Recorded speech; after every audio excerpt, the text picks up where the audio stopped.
पर्यावरण संबंधी कुछ विश्वव्यापी पहल की बात करें, तो हम यह देखते हैं कि विश्वव्यापी सफल पहल जो हुआ है उसमें ओज़ोन परत से संबंधित मुद्दे पर चर्चा की गई है और इसके परिणाम स्वरूप प्रतिक्रिया में जो त्वचा कैंसर उत्पन्न करने वाले अल्ट्रावायलेट किरण की बात होती है कि अल्ट्रावायलेट का विकिरण पड़ रहा है, तो इस पर चर्चा की गई।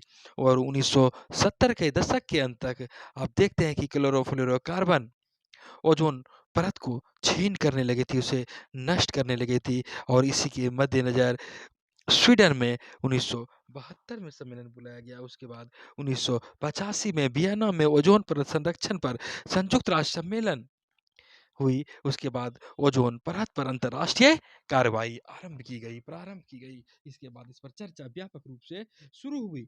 आप देखते हैं कि इसके बाद दक्षिण ध्रुवीय ओजोन छेद पर ड्रामेटिक उपग्रह प्रतिबंध ने लोगों का ध्यान काफी अपनी ओर आकर्षित किया था और जो गंभीर साक्ष्य मिलने लगे थे। उसके बाद ओजोन क्षयकारी पदार्थों के प्रयोग ने विकसित क्षेत्रों पर बाध्यता थोपने जैसी बात की और इसके लिए वियना सम्मेलन बुलाया गया। उसके बाद आप मॉन्ट्रियल प्रोटोकॉल पर देखते हैं कि तेजी से काम करना शुरू हुआ और ओजोन पर क्लोरोफ्लोरोकार्बन के प्रभाव के अगले साक्ष्य के रूप में वियना सम्मेलन का आप देखते हैं। फिर लंदन प्रोटोकॉल प्रारंभ हुआ। उसके बाद 1997 तक 85% तक क्लोरोफ्लोरोकार्बन स्तर कम करने पर सहमति हुई थी।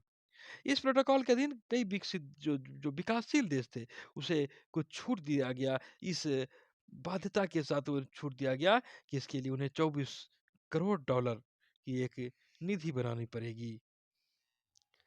ऐसा इसलिए कि ओज़ोन जो उस पदार्थ को छिनकारी पदार्थ जो है जो वायुमंडल में संकेंद्रण बढ़ा रहा है उस ओर कमी होगी और ओज़ोन परत की संभावित पूर्ति की दिशा में प्रयास किया जाएगा।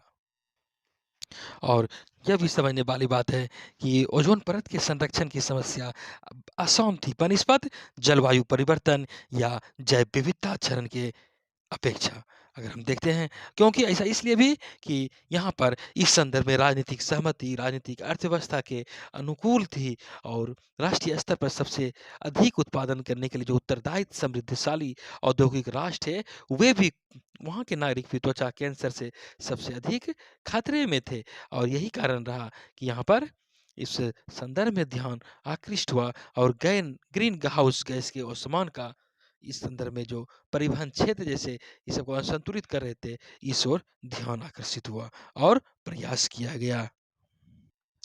आप देखते हैं कि विश्वव्यापी पर्यावरण संबंधी समाधान के लिए सबसे पहले पहल स्टॉकहोम में स्वीडन की राजधानी स्टॉकहोम में 1972 में हुई थी। वहाँ मानव पर्यावरण पर संयुक्त राष्ट्र सम्मेलन आयोजित किया गया था यूएनसीएचई। उसके बाद संयुक्त राष्ट्र पर्यावरण कार्यक्रम यूएनईपी 1972 में बनाया गया और इसका उद्देश्य ही था कि भावी जो पीढ़ी जो आने वाली पीढ़ी है, उसके जीवन में कोई गुणवत्ता से कोई समझौता नहीं किया जाए, बल्कि उनका जीवन की गुणवत्ता सुधारा जाए, बरकरार रहे और आगे भी अन्य राष्ट्र के लोगों के लिए भी इस संदर्भ में शिक्षित करना इसका उद्देश्य था, ताकि वे आने वाले पीढ़ी के लिए एक माकूल माहौल बना सके और इसके लिए एक स्वस्थ पर्यावरण की देख-रेख के लिए ये वर्तमान पीढ़ी नेतृत्व प्रदान करे और सबों की भागीदारी भी इसमें हो। यहाँ पर यह भी देखें कि संयुक्त राष्ट्र पर्यावरण कार्यक्रम की पहल 1990 के दशक के बाद और तीव्र हुई और आप देखते हैं कि ग्लोबल वार्मिंग का खतरा दिनों दिन बढ़ते जा रहा था। इसके बाद पृथ्वी के तापमान के बढ़ने के कारण फिर 1992 में जलवायु परिवर्तन पर संयुक्त राष्ट्र की संधि होती है। आप जानते हैं कि 93 के बाद 1997 में क्योटो प्रोटोकॉल पर हस्ताक्षर हुए। उसमें सभी औद्योगिक देशों ने 2008 से 12 तक 1990 के स्तर की तुलना में सभी सहमत हुए कि इस 5.2% तक उत्सर्जन घटाया जाए और वहाँ पर संयुक्त राज्य अमेरिका जो कि उस समय तक एक चौथाई भाग कार्बन उत्सर्जन करता था, इस आधार पर प्रोटोकॉल की उन्होंने अभी पुष्टि नहीं की कि विकासशील देशों को तो छूट दी गई है। दूसरी ओर विकासशील देश ऐसा मान रहे थे कि प्रदूषण करने वाले तो उत्तर के देश हैं और इसका भुगतान किया जाए, उन्हें जो हानि हुई उसकी बिना गलती के हानि हुई। उत्तर और दक्षिण के देश से संदर्भ आप यहाँ पे लगा सकते हैं। उत्तर मतलब अमीर देश, जो पश्चिमी देश हैं वो उत्तर के देश कहलाते हैं, और दक्षिण के देश गरीब सब देश, तीसरी दुनिया के देश, ये लोग दक्षिण के देश कहलाते हैं, और उत्तर के देश अमीर देश, विकसित देश उत्तर के देश कहलाते हैं। और गरीब देश, विकासशील देश कह रहे थे कि इनको क्षति हुई तो इसकी भरपाई उत्तर के देश करे, और उत्तर के देश अमेरिका जैसे देश इसलिए हस्ताक्षर नहीं कर रहे थे कि विकासशील देशों को छूट है तो हमको भी छूट दो। और उसके बाद यहाँ पर आप देखते हैं कि हालाँकि उसके बाद संसाधन के संदर्भ में हस्तांतरण की माँग करने की उठी, लेकिन वहीं कार्बन सम्मेलन इस दिशा में एक सकारात्मक कार्यक्रम के रूप में आगे बढ़ती रही। 1992 में रियो डी जेनेरियो, ब्राज़ील में वहाँ संयुक्त राज्य पर्यावरण और विकास सम्मेलन हुआ था। पृथ्वी सम्मेलन के नाम से भी जाना जाता है। इसको 21वीं सदी, आने वाली सदी के रूप में 1992 में ही हुआ था, के लिए एक ब्लूप्रिंट के रूप में देखा जा रहा था, एक रूपरेखा के रूप में देखा जा रहा था। ये एक ऐतिहासिक घटना के रूप में देखा जाता है, जहाँ सतत विकास के लिए एक आयोग 1992 में commission for sustainable development CSD 1992 में स्थापित किया गया था। और यद्यपि कि हम यह कह सकते हैं पर्यावरण सुविधा ग्लोबल एनवायरनमेंट फैसिलिटी 1991 में स्थापित किया गया था, परंतु 1994 में इसे रियो डो जेनेरो सम्मेलन के बाद विकास के अभिसमय को ध्यान रखा गया और फिर पुनर्गठित किया गया। आप जानते हैं कि पृथ्वी पर जीवन सहित मानव की उत्तरजीविता के लिए जैव विविधता का महत्व उसके बाद स्वीकार किया गया, और 1980 के दशक के बाद वो प्रत्याशित स्तर तक जैव विविधता की क्षति पर चिंता व्यक्त की गई, और जैविक विविधता सम्मेलन 1992 में आयोजित किया गया। वहाँ इसके माध्यम से प्राकृतिक संसाधन पर प्रभुसत्ता संपन्न अधिकारों की पुनः पुष्टि की गई। विकासशील देशों के जो संसाधन आनुवांशिक रूप से जो संसाधन प्रयोग किए जा रहे थे उसके भरपाई के लिए, उसके भुगतान के लिए विश्वव्यापी पर्यावरण सुविधा के माध्यम से एक कोष स्थापित करना स्वीकार किया गया।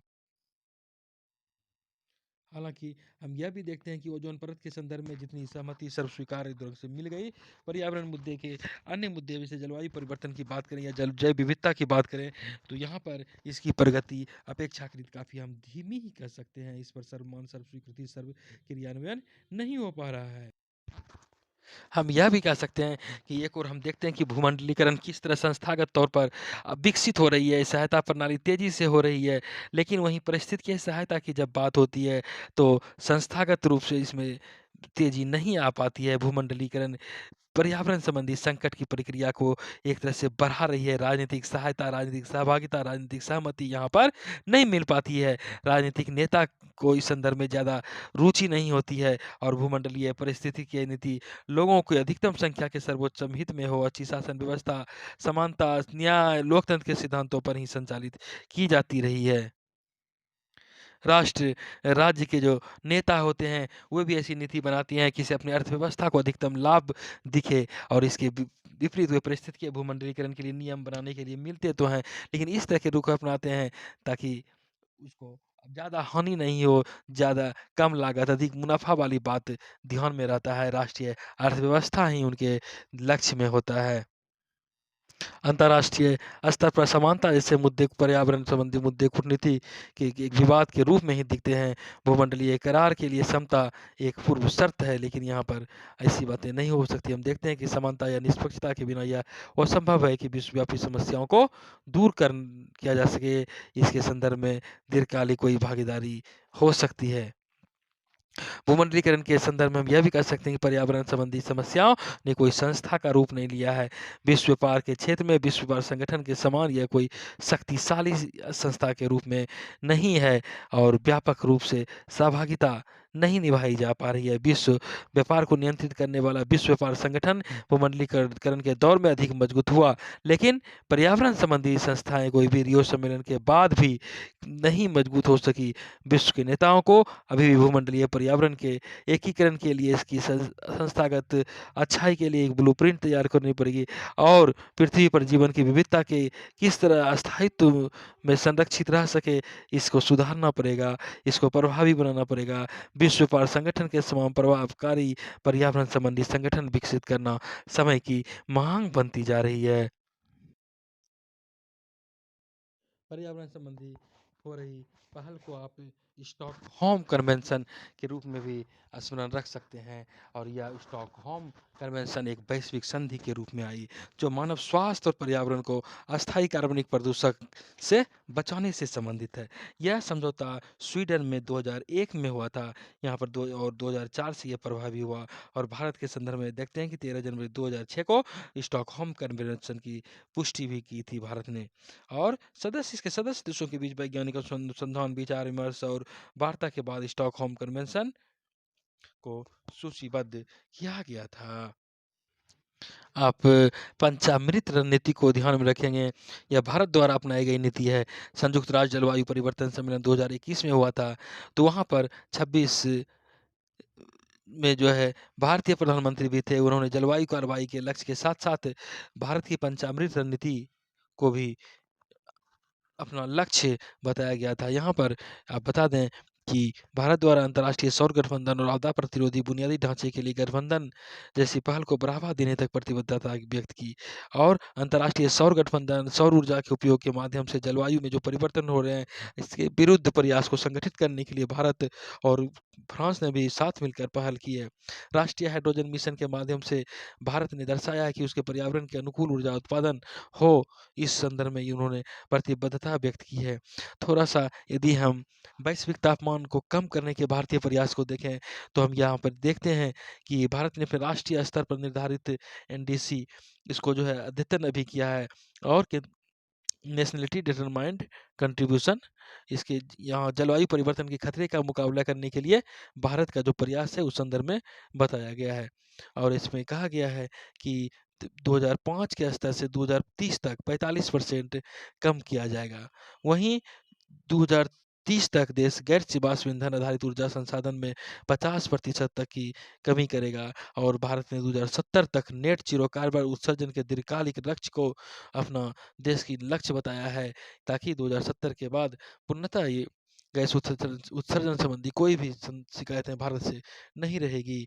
वहीं इसके लिए उन्होंने समन और गतिविधि दोनों को बढ़ावा देने की बात कही गई है। कृषि हो, वन हो, उद्यम हो, यहाँ पर सतत गतिशीलता को ध्यान में रखा गया और कई तरह के कार्यक्रम आरंभ किए गए हैं। सरकारी के विभिन्न माध्यमों से नवीकरणीय क्षेत्र में संसाधन जुटाने का कार्य कर रही है और अपने संसाधन का एक बड़ा हिस्सा जलवायु परिवर्तन के खिलाफ लगाने में प्रतिबद्ध है। इसके साथ साथ यहाँ पर अगर हम एक मिशन लाइफ को देखें, तो 20 अक्टूबर 2022 भी हाल ही में गुजरात के एकता नगर में अपने प्रधानमंत्री नरेंद्र मोदी ने लाइफ स्टाइल फॉर इन्वायरमेंट का शुभारंभ किया। और यहाँ पर संयुक्त राष्ट्र संघ के महासचिव एंटोनियो गुटेरेस भी थे। इस मिशन लाइफ में बताया गया कि 2021 में संयुक्त राष्ट्र जलवायु परिवर्तन सम्मेलन में भारत के प्रधानमंत्री ने यह घोषणा की थी कि मिशन लाइफ वैश्विक जलवायु परिवर्तन से संबंधित कार्रवाइयों में व्यक्ति और समुदाय के व्यवहार परिवर्तन को पर्यावरण के अनुकूल बनाने की आवश्यकता है, पर्यावरण के मित्रवत बनाने की आवश्यकता है। और यह मिशन व्यक्ति के उपयोग और निपटान अर्थव्यवस्था की जगह चक्रीय अर्थव्यवस्था को प्राथमिकता देता है। और मिशन लाइफ अपने बृहत स्वरूप में एक जन आंदोलन के रूप में बनाने का सरकार का लक्ष्य है। यह इसका उद्देश्य है कि लोग बीच सचेत हो जाएं और कोई भी चीज़ करने के पहले उसका विचार करें, फिर उपयोग करें, पर्यावरण के प्रति जागरूक हो, अपनी जीवन शैली को बदले और विश्व भर में के व्यक्तियों को अपने दैनिक जीवन में कई तरह के अच्छे सरल कार्य, आसान कार्य, जलवायु के अनुकूल कार्य करने के लिए प्रोत्साहित किया जाए। पर्यावरण को जीवन शैली के अनुरूप बनाने के लिए वैश्विक स्तर पर प्री प्लेनेट पीपल की का विकास किया जाए और वैश्विक नेटवर्क प्रो प्लेनेट पीपल का लाभ उठाते हुए सामाजिक मानदंड को भी किसी न किसी तरह जलवायु के अनुकूल बनाया जाए।